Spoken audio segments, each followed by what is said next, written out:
초대 교회가 세워지는 이야기입니다. 오순절날 다락방에 제자들에게 성령이 임하였습니다. 제자들은 성령을 받고 각 나라의 말로 방언을 하였습니다. 이 현상을 보고 많은 무리들이 모였지요. 베드로는 이 무리들을 향하여서 설교를 합니다. 설교를 통하여 수많은 사람들이 회심을 하였는데요.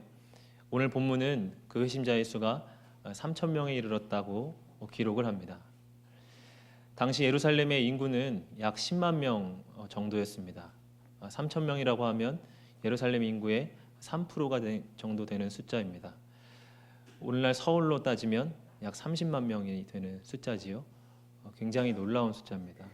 그 예루살렘에서 그 옛날에 3천 명이 한 번에 회개하였다는 것, 이것은 대단한 역사이고 대단한 부흥이지요.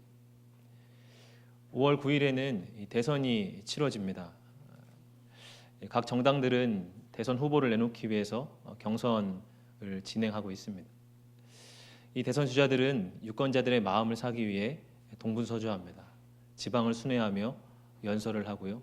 사람들에게 감동적인 말로 마음을 삽니다. 그들이 유권자들의 지지를 얻기 위한 가장 효과적인 방법, 가장 확실한 방법은 감동적인 연설이지요. 오바마 미 전 대통령이 무명 시절에 한 번의 연설로 얼마나 스타덤에 올랐는지 우리는 잘 알고 있습니다. 이렇게 감동적인 연설은 사람의 마음을 흔들지요. 아마 대선 주자들이 오늘 이 본문을 대한다면 베드로를 부러워할 것 같습니다. 베드로에게 찾아와서 어떻게 한 번 연설했더니 3천 명이나 되는 숫자가 당신을 지지했습니까? 하고 그 베드로에게 찾아와서 아마 한 수 배우고 싶어 할 것 같습니다.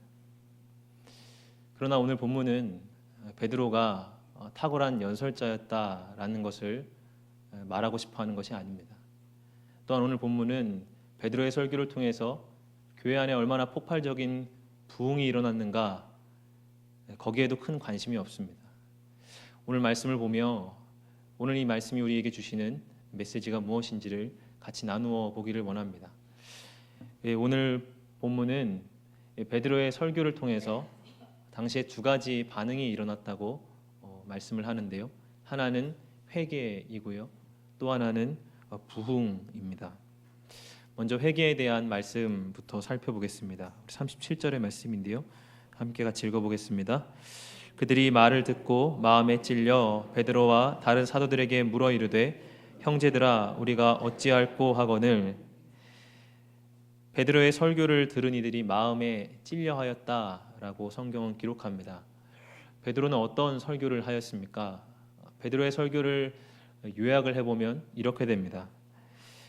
당신들이 죽인 예수, 당신들이 십자가에 못 박은 그 예수가 사실은 메시아이고 구원자입니다. 당신들은 예수를 죽였지만 하나님은 그를 다시 살리셔서 하나님 보좌 우편에 앉히셨습니다. 하는 것이 베드로의 설교의 내용입니다. 이 베드로의 설교를 듣고 많은 사람들이 마음이 찔려 하였습니다. 우리는 이것이 잘 와닿지가 않지요. 한번 이렇게 가정을 해보십시오. 내가 학생입니다. 같은 반 친구 한 명을 내가 괴롭혔습니다. 그에게 돈을 뺏기도 하고요. 빵을 사오라고 시키기도 합니다. 또 그 내 냄새나는 체육복과 그 아이가 새로 빨아온 체육복을 맞바꿔 입기도 합니다. 그 아이의 도시락을 뺏어 먹고요. 조금 심정이 뒤틀리면 그 아이를 막 좁히기도 합니다. 내 꼬봉처럼 데리고 다니며 괴롭혔던 아이입니다. 그런데 어느 날 학급의 다른 친구가 내게 찾아와서 다급한 목소리로 이렇게 외칩니다. 야, 걔 아빠가 이재용이래. 그때 나의 기분이 어떻겠습니까? 그때의 기분, 내가 괴롭히던 그 아이가 사실은 삼성가의 자제라는 사실을 알게 됐을 때의 그 떨림, 그것이 아마 오늘 이 무리들이 닥친 상황과 비슷한 것 같습니다. 그들은 예수님을 믿지 않았습니다. 또한 예수님을 거부하였습니다. 예수님을 채찍으로 치고요. 그분의 머리채를 흔들었습니다. 침을 뱉고 조롱하였습니다. 예수님을 십자가에 못 박고 그것도 모자라 그 밑에서 그를 비웃고 조롱하였습니다. 그런데 이제 베드로가 외치는 것입니다. 그분이 하나님의 아들이다. 그분이 온 세상을 다스리는 주권자다. 그분이 지금 하나님 보좌 오른편에 앉아 계신다라고 선포하는 것입니다. 충격적인 사실이지요. 벌벌 떨리는 진실입니다. 사람들이 이렇게 큰 충격에 휩싸이면 어떻게 반응을 합니까? 이렇게 놀라운 사실, 이렇게 마주하기 힘든 현실을 대할 때 사람은 어떻게 반응을 합니까? 두 가지로 반응을 하는데요. 하나는 그 사실을 온몸으로 거부하는 것입니다. 우리 말씀을 한 절 찾아보겠습니다. 사도행전 7장 54절의 말씀입니다.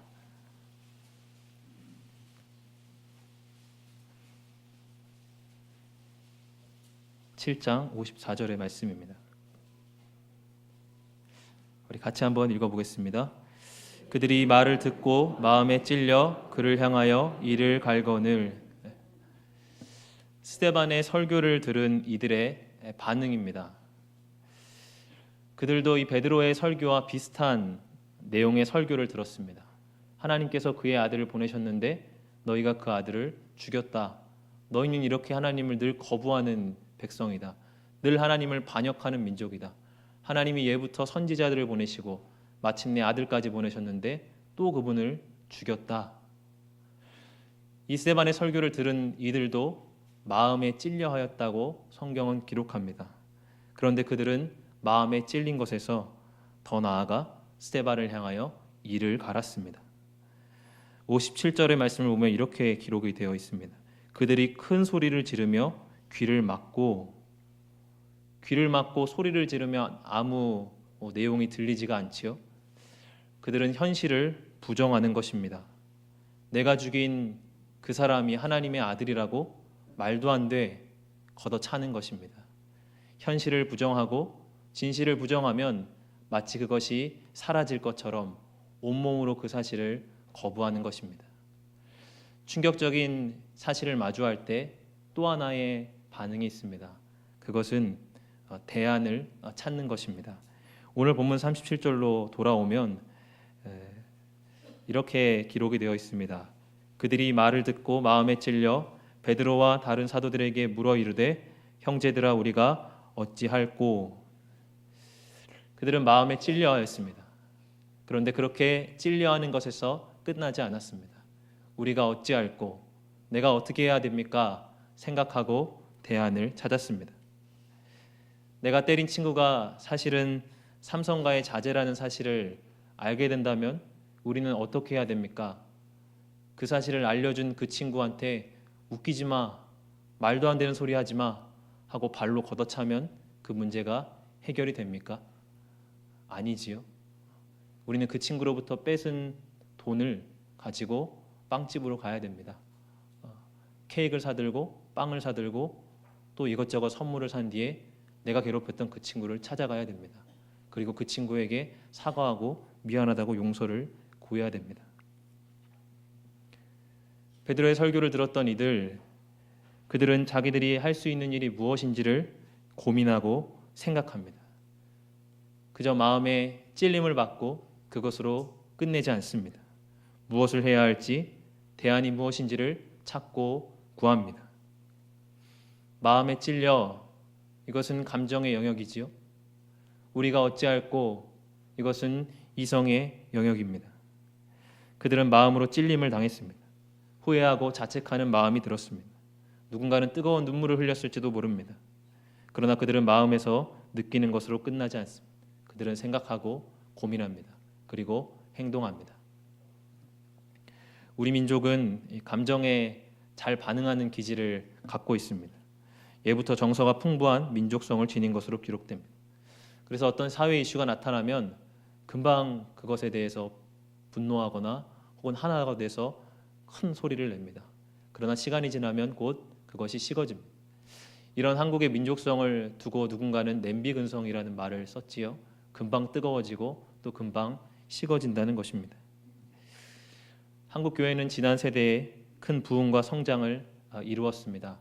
그러나 사실 그것이 감정에 기반한 부흥, 감정에 기반한 성장일 때가 많습니다.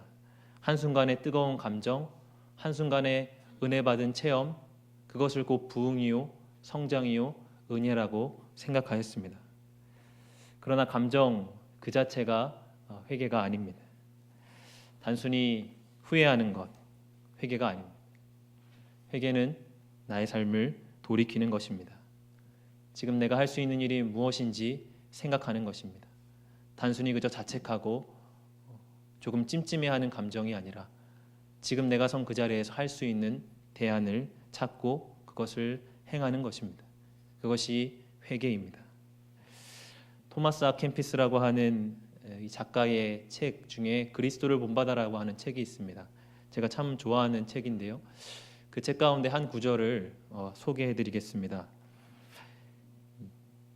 교회의 제단 앞에 겸손히 엎드려 속으로 이렇게 기도했습니다. 아, 내가 좀 더 인내했어야 했다는 것을 그때 알았더라면.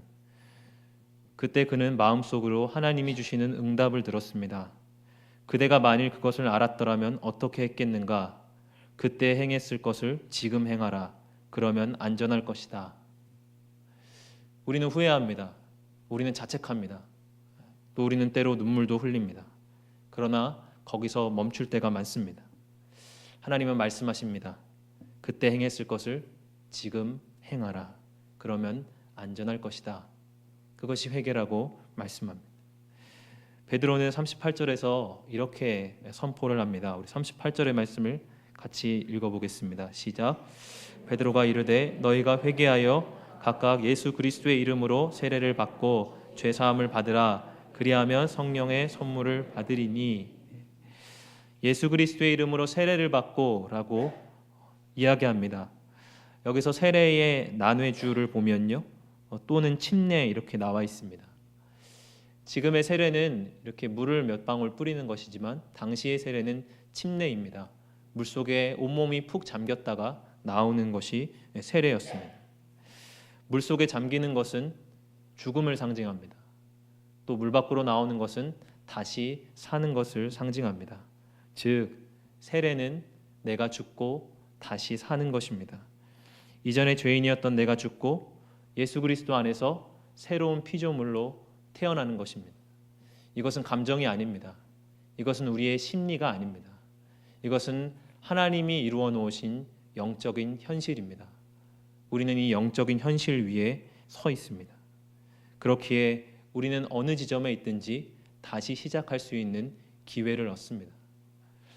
아무리 뛰어도 부처님 손바닥 아님이라는 말이 있지요. 이것이 우리 기독교에도 동일하게 적용됩니다. 우리가 아무리 뛰어도 우리는 예수 그리스도의 세례 안에 있습니다. 우리가 예수 그리스도의 세례 안에 있기에 우리는 어떤 지점에서든지 다시 시작할 기회를 얻게 됩니다. 스데반의 설교를 들은 이들이 현실을 거부한 이유가 무엇입니까? 귀를 막고 소리를 지른 이유가 무엇입니까? 자기들 앞에 놓여 있는 당면에 있는 현실을 거부하고 부정했던 이유는 무엇입니까? 대안이 없다고 생각했기 때문입니다. 더 이상 아무것도 해볼 수 있는 일이 없다고 생각했기 때문입니다. 그들은 메시아를 죽였습니다. 하나님의 아들을 죽였습니다. 그러니 절망이고 더 이상 아무것도 해볼 것이 없습니다. 그래서 그들은 현실을 거부합니다. 현실을 부정하고 분노하고 귀를 막습니다. 그러나 우리 그리스도인들은 예수 그리스도의 세례 안에 있습니다. 예수 그리스도 안에서 우리는 죽고 다시 살아났습니다. 이것은 하나님이 이루어 놓으신 영적인 현실입니다. 그렇기에 우리는 다시 시작할 수 있습니다. 내가 범한 일이 아무리 충격적인 일이라 할지라도, 내가 해놓은 그 일이 아무리 절망적인 일이라 할지라도, 내 지나온 과거가 참으로 하나님을 볼 수 없게 만드는 부끄러운 과거일지라도 하나님은 우리를 이미 용서하셨고 이미 예수 그리스도 안에서 우리를 죽이고 다시 살렸습니다. 그러기에 우리는 거기서부터 다시 돌이킬 수 있는 기회를 얻습니다. 내 안에 후회되는 일이 있습니까? 그 후회의 감정에만 머무르지 마십시오. 내 안에 낙심이 되는 일들이 있습니까? 그 낙심만을 붙들고 씨름하지 마십시오. 지금 내가 할 수 있는 일, 그 일이 무엇인지 생각하고 그것을 행하십시오. 그것을 행할 때 하나님은 성령의 능력을 허락하실 것입니다. 이것이 참된 회개입니다. 베드로의 설교를 통해서 첫째는 회개가 일어났습니다. 또 하나 베드로의 설교를 통해서 둘째는 부흥이 일어났습니다.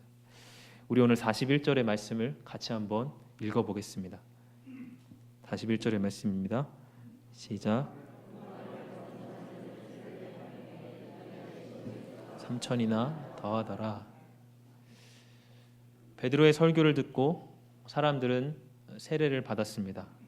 이날의 신도의 수가 3천이나 더하였습니다. 서두에도 말씀드렸다시피 3천, 이 숫자는 지금도 매우 놀라운 숫자이지만 당시 예루살렘 안에서는 매우 큰 숫자입니다. 베드로의 한 번의 설교를 통해서 이렇게 놀라운 하나님의 역사가 일어났습니다. 초능력 목회자 신드롬이라는 책이 있습니다. 에드워드 브레처라고 하는 미국의 목회 상담학 교수가 쓴 책인데요. 초능력 목회자 신드롬. 이름이 되게 재밌지요? 그게 뭘까? 책에서는 그것을 이렇게 소개합니다. 목회자는 교인들로부터 끊임없이 물 위를 걸어보라는 기대를 받는다. 하지만 실상 목회자는 기적을 만들 수 없다. 단지 수영하는 법을 배울 수 있을 뿐이다. 한 개인이 건강하기 위해서는 자신이 하는 일의 성취감이나 성공을 경험해야 하는데 목회자로서 물 위를 걷는다는 것은 결코 성공할 수 없는 영역이기 때문에 자신을 실패자라고 생각하며 낙심할 수밖에 없게 된다는 것이다. 초능력 목회자 신드롬. 이것은 목회자들에게 걸려있는 과도한 기대입니다. 목회자는 뭔가 좀 특별한 사람이라고 생각하는 것입니다. 목회하는 사람, 설교하는 사람, 그가 설교를 할 때는 뭔가 하나님의 특별한 역사가 나타나야 한다고 생각하는 그 기대입니다. 그것이 목회자 신드롬인데요. 특별히 한국교회 안에는 이 초능력 목회자 신드롬, 이것이 만연해 있는 것 같습니다. 지난 세대의 큰 부흥과 성장을 이루었기 때문입니다. 마치 정말 초능력을 쓰는 것 같이 정말 놀라운 역사를 이루어낸 목회자들이 이 한국교회 역사 안에 있어 왔기 때문입니다. 41절은 아마 초능력 목회자 신드롬을 뒷받침하는데 가장 크게 일조하는 말씀이 아닐까 생각합니다. 베드로의 설교 한 번을 듣고 3천 명이 회개했습니다. 놀라운 일입니다. 설교자가 이렇게 하나님의 능력으로 설교하면 하나님의 놀라운 역사가 일어납니다. 근데 왜 당신은 못하지요? 이런 생각이 은연중에 깔려 있을 수 있습니다. 설교자는 이런 본문 앞에서 주눅이 듭니다. 왜 내 설교에는 이런 능력이 나타나지 않을까? 왜 내 설교에는 사람들이 하품을 하고 꾸벅꾸벅 졸까? 내가 설교할 때도 좀 이렇게 큰 능력이 나타나야 되는, 나는 부름을 받지 않았나 봐 낙심하고 자책하고 낙담합니다. 물론 설교자는 자기의 부족함을 인식하고 또 그 부족함을 채우기 위해서 경건의 훈련을 날마다 해야 할 것입니다. 그러나 저는 오늘 이 본문에서 한 가지 위로를 찾습니다. 그것은 42절의 말씀인데요. 42절의 말씀을 같이 한번 읽어보겠습니다. 시작. 그들이 사도의 가르침을 받아 서로 교제하고 떡을 떼며 오로지 기도하기를 힘쓰니라. 42절에서 그들이 사도의 가르침을 받아 라는 부분입니다. 여기서 사도의 가르침, 이것은 본격적인 설교가 아니라 성경 공부나 소그룹 나눔 정도를 지칭하는 말일 것 같습니다. 베드로의 한 번의 설교를 통해서 3천 명이 회개했습니다. 베드로의 카리스마 넘치는 설교, 성령의 역사가 충만하게 나타나는 설교를 통해 한 번에 놀라운 사람들이 회심을 하였습니다.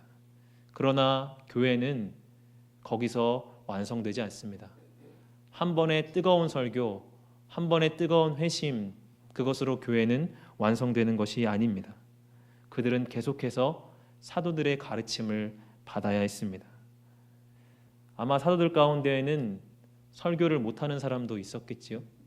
베드로처럼 그렇게 카리스마 넘치게 설교하는 사람만 있었던 것은 아닐 것입니다. 12사도 가운데는 우리에게 매우 이름이 낯선 이들도 있습니다. 바돌로메, 셀로딘 시몬, 야고보의 아들 유다. 이러한 사람들에 대한 정보를 우리는 거의 가지고 있지 않습니다.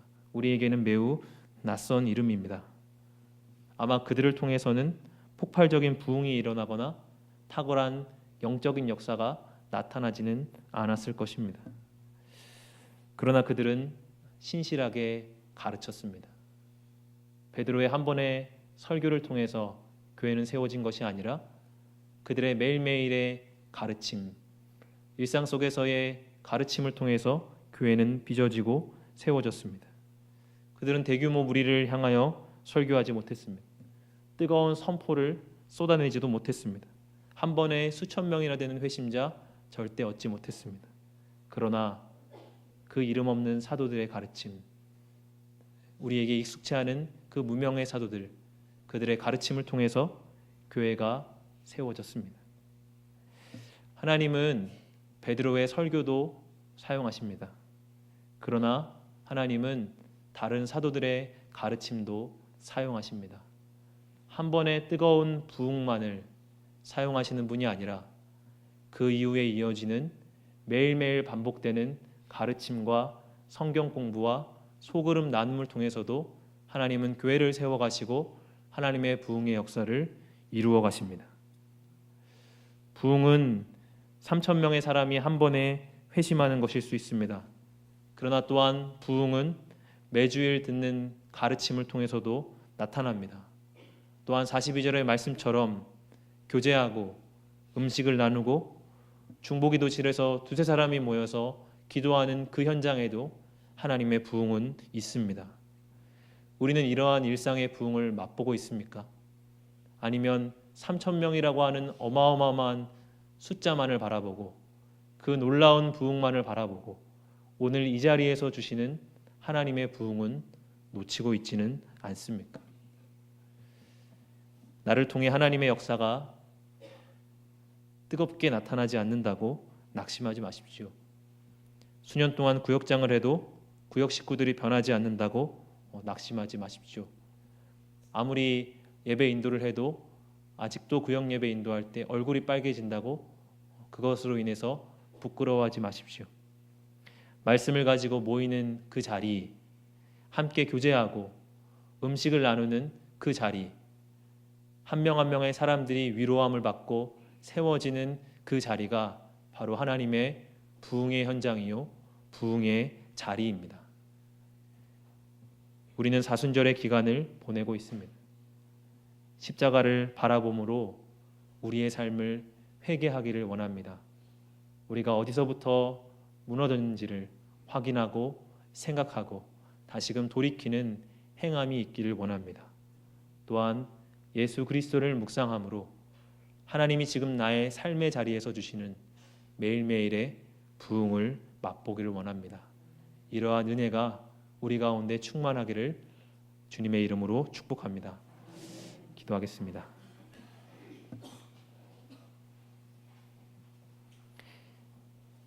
하나님 아버지, 십자가를 바라봅니다. 우리를 다시 살리시고 구원하신 예수 그리스도의 영적인 현실 위에 우리가 서 있습니다. 우리가 어디에 있든지 포기하지 않고 다시 돌이켜 회개하게 하옵소서. 또한 오늘날 우리의 삶의 자리에 주시는, 또한 우리 신림교회에 주시는 매일매일의 부흥을 놓치지 않게 하여 주시옵소서. 감사하며 예수님 이름으로 기도합니다. 아멘.